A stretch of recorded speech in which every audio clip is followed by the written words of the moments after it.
Assalamualaikum warahmatullahi wabarakatuh. Kami dari kelompok 2 akan mempresentasikan hasil dari diskusi kami yang berjudul Periode Pembaruan NU atau Nahdlatul Ulama. Perkenalkan, nama saya Lina Septiani, NIM 63010190107. Yang pertama, sejarah dan tujuan berdirinya NU.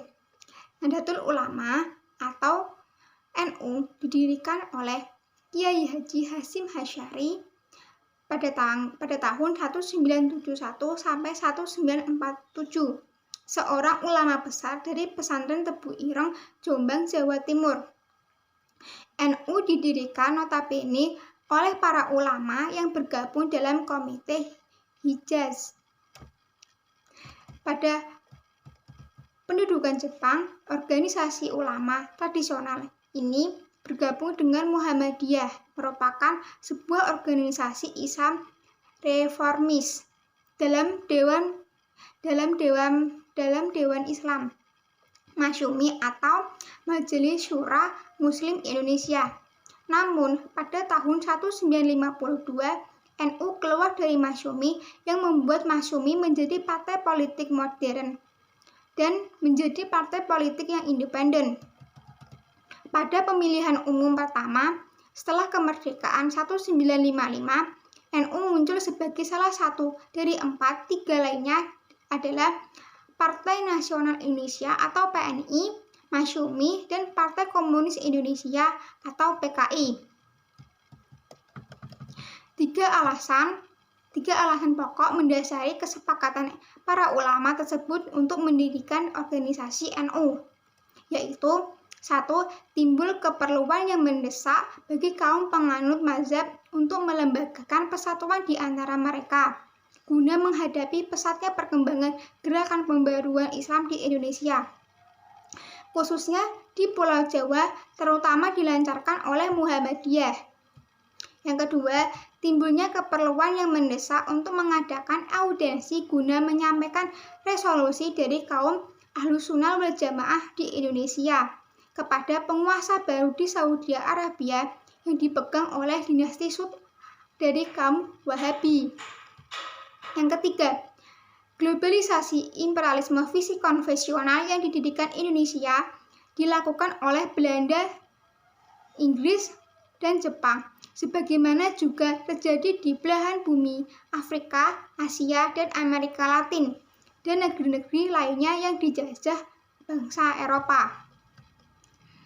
Tujuan didirikannya NU adalah untuk memelihara, melestarikan, mengembangkan, dan mengamalkan ajaran Islam yang berhaluan aswaja atau Ahlussunnah wal Jamaah dengan menganut salah satu dari mazhab 4 Hanafi, Maliki, Syafi'i, dan Hambali, serta mempersatukan langkah para ulama beserta pengikut-pengikutnya dan melakukan kegiatan-kegiatan yang bertujuan untuk menciptakan kemaslahatan masyarakat, kemajuan bangsa, dan ketinggian harkat serta martabat manusia. Yang kedua, konsep pendidikan Nahdlatul Ulama. Nahdlatul Ulama dalam konsep pendidikan merupakan manifestasi dari kehidupan keagamaan, sosial, dan budaya dari para kiai. Dengan demikian, pesantren, Nahdlatul Ulama, dan para kiai sebagai sentral selalu mengaitkan diri dalam membentuk masyarakat. Kekompakan itu merupakan lembaga yang mempunyai peran kuat dalam mengembangkan dan masyarakat Islam pada kualitas sumber daya manusia harus ditingkatkan melalui institusi yang bergerak dalam bidang pendidikan. Pertama, pendidikan Islam memberikan pengaruh terhadap sosial kultural dalam arti memberikan wawasan filosofi, arah pandangan, motivasi, perilaku, dan pedoman perubahan sebagai terbentuknya suatu realitas sosial baru.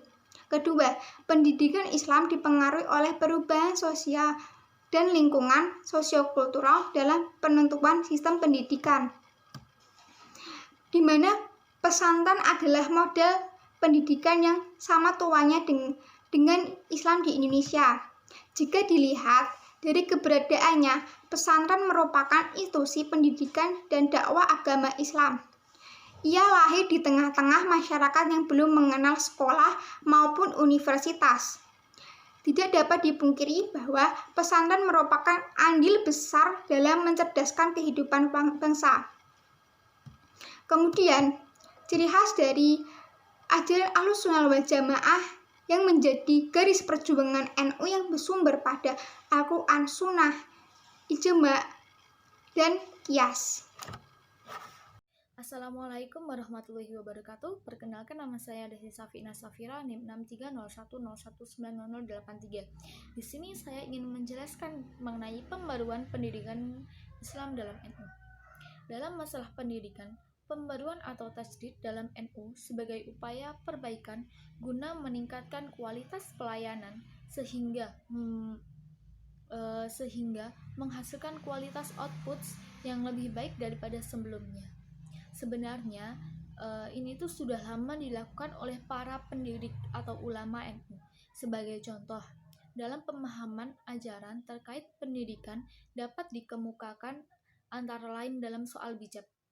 Semula, kata bijak di kalangan pendidik NU dapat dipahami sebagai tabir yang bersifat fisik yang menyekat antara kedua tempat, lelaki dan wanita. Sebagai akibat munculnya madrasah khusus laki-laki dan khusus perempuan, seperti terpisah, tetapi pemahaman baru membawakan arti pemisah atau hail, tanpa adanya tabir fisik diwujudkan dalam bentuk pembuatan jarak antara kedua bangku atau tempat duduk. Pemahaman ini muncul dari kebutuhan penyediaan tempat terpisah antara siswa dan siswi dalam sebuah ruangan kelas yang sama atau sistem edukasi. Dalam bidang pendidikan, pendekatan NU diperlihatkan secara jelas dalam pembaruan sistem dan kelembagaan pendidikannya lewat penggunaan pembelajaran madrasah sebagai subsistem pendidikan pesantrennya. Lewat kebaikan-kebaikan pendidikan tradisional dipadu kembangkan dengan kebaikan-kebaikan pendidikan modern tanpa harus menggusur keberadaan lembaga pesantren. Pembaruan atau tajdid dilancarkan NU tidak dengan berusaha menghapus tradisi, tetapi dengan memperbaiki unsur-unsur yang dianggap lemah dan kadaluarsa, serta melengkapinya dengan unsur-unsur baru yang lebih baik.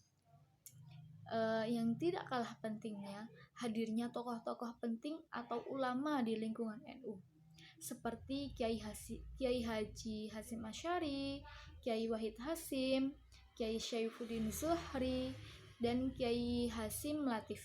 Mereka adalah pendidik sekaligus ulama independen yang secara pribadi sepakat mereka terjang di lapangan pemikiran keagamaan umum dan pemikiran keagamaan khususnya, memperlihatkan perhatian yang sangat besar bagi kemajuan pendidikan umat dengan terobosan masing-masing.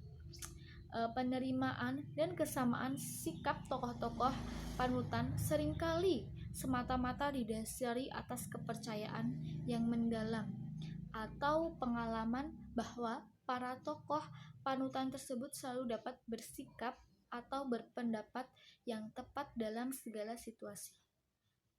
Mereka terjang di lapangan pemikiran keagamaan umum dan pemikiran keagamaan khususnya, memperlihatkan perhatian yang sangat besar bagi kemajuan pendidikan umat dengan terobosan masing-masing.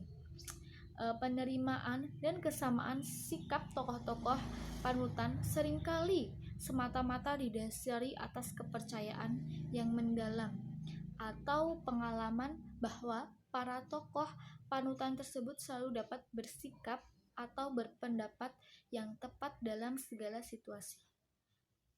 Baik, Assalamualaikum warahmatullahi wabarakatuh. Terima kasih, saya akan menjelaskan tentang meneruskan penjelasan. Jadi saya akan menjelaskan pembaruan NU di Indonesia. gerakan pemberdayaan NU di Indonesia terdapat 3 tahap. Yang pertama adalah sebelum kemerdekaan. Jadi pada tahun 1908 muncul gerakan kemerdekaan nasional yang digagas oleh kaum terpelajar untuk memperjuangkan martabat bangsa melalui jalan pendidikan dan organisasi. Berangkat dari gerakan ini, kalangan pesantren yang turut berjuang melawan kolonialisme membentuk organisasi gerakan seperti Nahdlatul Watan atau Kebangkitan Tanah Air pada tahun 1916 yang diprakasi oleh Kiai Haji Wahab Hasbuah bekerja sama dengan Kiai Haji Abdul Qohar, seorang pengusaha kaya.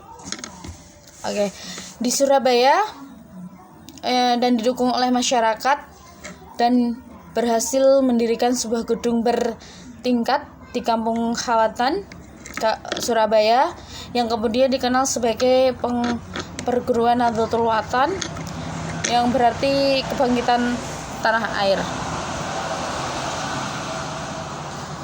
Oke. Tidak sampai berhenti di situ, pada tahun 1918 kalangan pesantren mendirikan sebuah organisasi bernama Taswirul Afkar atau dikenal juga sebagai Nahdlatul Fikri. Selanjutnya didirikan lagi Nahdlatul Tuijah atau pengerakan kaum Sudagar yang dijadikan basis untuk memperbaiki perekonomian rakyat. Dengan adanya Nahdlatul Tuijah itu, maka Taswirul Afkar selain tampil sebagai kelompok studi juga menjadi lembaga pendidikan yang berkembang sangat pesat dan memiliki cabang di beberapa kota. Organisasi-organisasi ini yang nantinya menjadi embrio dari lahirnya sebuah organisasi Islam bernama Nahdlatul Ulama, sekaligus menjadi titik di mana ditemukannya 3 pilar penting bagi NU, yaitu wawasan ekonomi kerakyatan, wawasan keilmuan sosial budaya, dan wawasan kebangsaan. Oke, yang selanjutnya adalah tahap kedua, yaitu pasca kemerdekaan. Tanggal 22 Oktober 1945, 3 bulan setelah Indonesia merdeka, NU mengeluarkan resolusi jihad yang berisi ajaran kepada umat Islam untuk mempertahankan tanah airnya yang merdeka. Dalam resolusi tersebut menyebutkan bahwa untuk mempertahankan tanah air Indonesia adalah fardhu ain. Setiap muslim wajib jihad di mana saja berada dalam revolusi ini yang sesuai dengan keinginan yang baik dan hangat di kalangan umat Islam. Untuk memperkuat posisi dan perjuangan umat Islam, maka Kongres Umat Islam di Yogyakarta tanggal 7 November 1945 diambil keputusan bahwa Masyum atau Majelis Syura Muslim Indonesia dijelmakan menjadi partai politik Islam di Indonesia, menjadi anggota. Selanjutnya, untuk memperkuat posisi dan perjuangan umat Islam, maka Kongres Umat Islam di Yogyakarta tanggal 7 November 1945 diambil keputusan bahwa Masyum atau Majelis Syura Muslim Indonesia dijelmakan menjadi partai politik Islam di Indonesia, dimasyumi NU, menjadi anggota istimewa dan pimpinan NU. Sebagai ketua, Kiai Haji Hashim Asy'ari. Masyumi merupakan badan federasi penggerakan umat Islam dan berusaha dalam rangka mencapai kemerdekaan Indonesia. Namun NU pada tahun 1952 berhasil dari Masyumi melalui keputusan kongresnya pada tanggal 26 April sampai 1 Mei 1952 di Palembang. Perbedaan kepentingan politik antar kelompok dalam Masyumi yang berupa pendistribusian kekuasaan adalah faktor yang cukup berpengaruh. Di samping ketidakmampuan para pemimpin masyumi melakukan negosiasi dan kompromi antara anggota, jika dilihat dari latar belakang masing-masing, katakan bahwa politisi dan pemimpin NU berdiri atas umat atau mereka yang merupakan alumni pesantren. Selanjutnya, NU lebih berkiprah pada pengembangan masyarakat tingkat bawah untuk menciptakan civil Soviets. Juga pada rezim inilah terlahir konsensus untuk kembali ke Khitan pada tahun 1902 melalui Muktamar NU yang ke-27 di Sukorejo, Situbondo. Pada tahun 1984, inti dan kita adalah keseimbangan untuk kembali pada semangat juang awal menjadi ormas sosial keagamaan keputusan NU, serta formal menerima Pancasila sebagai asas tunggal atau landasan dasar NU. Perkembangan NU pada masa ini dimungkinkan oleh sejumlah faktor yang mengurangi sosialisasi warga NU dari masyarakat luas. Beberapa faktor penting yang menonjol adalah berdirinya IAIN di setiap provinsi. Selanjutnya pada masa kontemporer, yang ketiga adalah pada masa kontemporer. NU bergerak di bidang sosial dan pendidikan agama. Paham-paham yang diyakini yaitu Ahlussunnah wal Jamaah. Dengan usaha-usaha ini, maka NU mempunyai banyak sekali pondok pesantren dan madrasah yang tersebar di seluruh pelosok tanah air. Di samping itu, NU juga mempunyai sekolah-sekolah umum dan dari tingkat TK sampai perguruan tinggi dalam bidang pendidikan dan membangun formal. NU membentuk satu bagian khusus yang menangani yaitu disebut Ma'arif, di mana tugasnya adalah untuk lembaga pendidikan untuk sekolah yang berada di bawah naungan NU. Selanjutnya adalah pemikiran generasi muda NU. Generasi Nahdlatul Ulama inilah yang memberikan corak pemikiran dan perubahan orientasi NU dalam gerakan sosial sebagai upaya strategi pembaruan, sekaligus sebagai gerakan kritik counter wacana terhadap isu-isu yang berkembang, khususnya yang menyangkut ideologi NU. Alhasil, perkembangan teknologi membuat para anak-anak muda Muslim melakukan perubahan. Salah satunya adalah komunitas One Day One Juice. One Day One Juice ini termasuk komunitas dakwah Indonesia online yang bisa membuktikan bahwa komunitas yang berbasis online acap kali disebut sebagai komunitas yang semu atau mampu menunjukkan eksistensinya dengan memberikan kontribusi nyata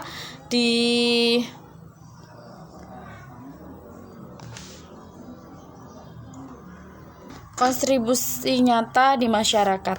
Terima kasih. Maaf jika kurangnya presentasi hari ini. Sebelumnya mohon maaf. Terima kasih.